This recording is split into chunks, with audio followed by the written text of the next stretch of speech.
G'day everyone, Stevie here from Pharos Games. Today we are going to continue playing Roller Coaster Tycoon 3. On our last Roller Coaster Tycoon episode, we built a roller coaster with 100 loops. It was a bit of fun, but I've found that that's not the direction we're going to go in with this park. So within saying that, we are going to start a fresh sandbox park. I thought I'd start off the entranceway of the park with a few simple family-based rides and a few shops. So as people walk into the park, that's the first thing that they encounter. They can just warm themselves up.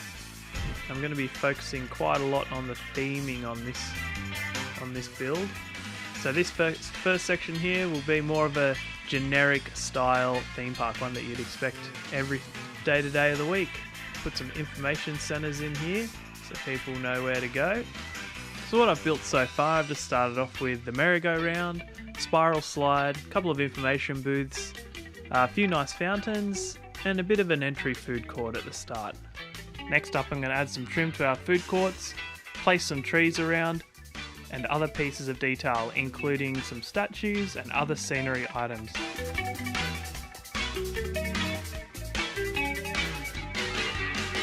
The base colour theme that I'm building with for this area is the colour red and the colour white. I've based my rides, queue lines, and signs that I've placed using this colour set. I'm going to have a walk around now in first person's view and show you a few other details that I've placed. So as we come through the entrance, the first thing that we see is our lovely fountains and our information board that I've placed here. We're also surrounded by some welcome signs. To our left is an information booth and the merry-go-round, and over to our right is our spiral slide. Great for when the kids first come in, they just want to jump on a ride quickly. On our building to the left here, I've created a balcony area where there could be a restaurant of some sorts. And over here it's just a nice brick facade. As we cruise down the main street, we can see our other fountains. We can see a few workers that I've placed. We can also see a few water fountains that are crossing the pathway. I've also detailed it here with a pathway that makes it look like it potentially goes to a staff room area or a maintenance room. Here we have our park evaluator, checking out some of our plants. I've used a few different colours just to keep the variety up and it looking nice.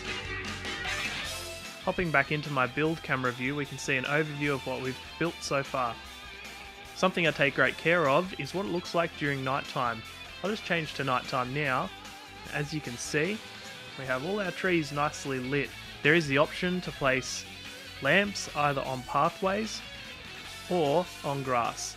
So what I've done is I've been careful to place lamps around where we've put trees, just so it looks really nice. Made sure our queue lines are well lit so people can see where they're going.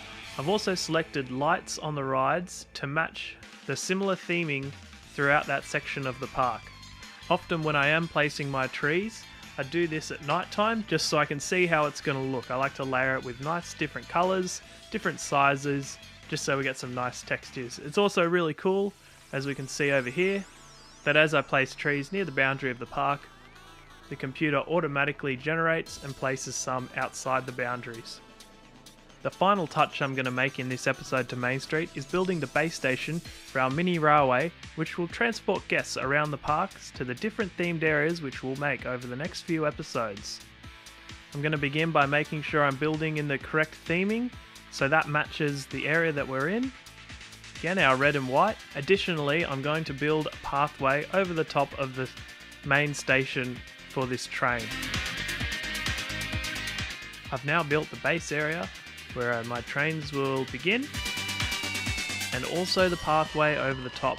Next, I'm going to build the queue line and the exit for it.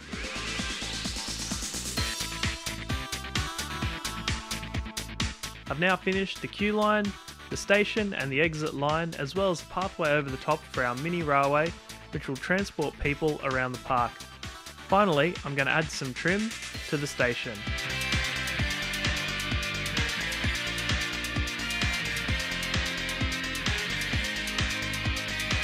So I've just finished building the main station. As you can see here, I'm just doing a flyover so everyone can have a quick look.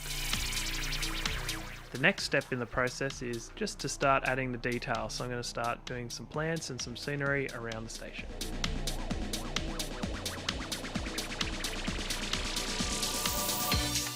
So I've just finished placing the trees for this area. I've coloured the ground in, and I've just trimmed up the roof on the building a little bit. I've also placed a few horses just to represent the entry. Some nice statues. I've also placed some textures on the ground here. Looks a little bit more realistic. Finally, I'm just going to switch to night mode now and place a few lamps around so we can see what's going on, and it'll look really nice. So I've just finished placing all our lamps in amongst the trees, and now that garden area in and around our main station for our mini railway now looks really nice. That about wraps it up for this episode. Thanks everyone for tuning in. Please like and subscribe, and we'll catch you next time where we continue building on the Wild West themed area. Alright, thanks everyone. This is Stevie from Faris Gaming, signing out. Bye.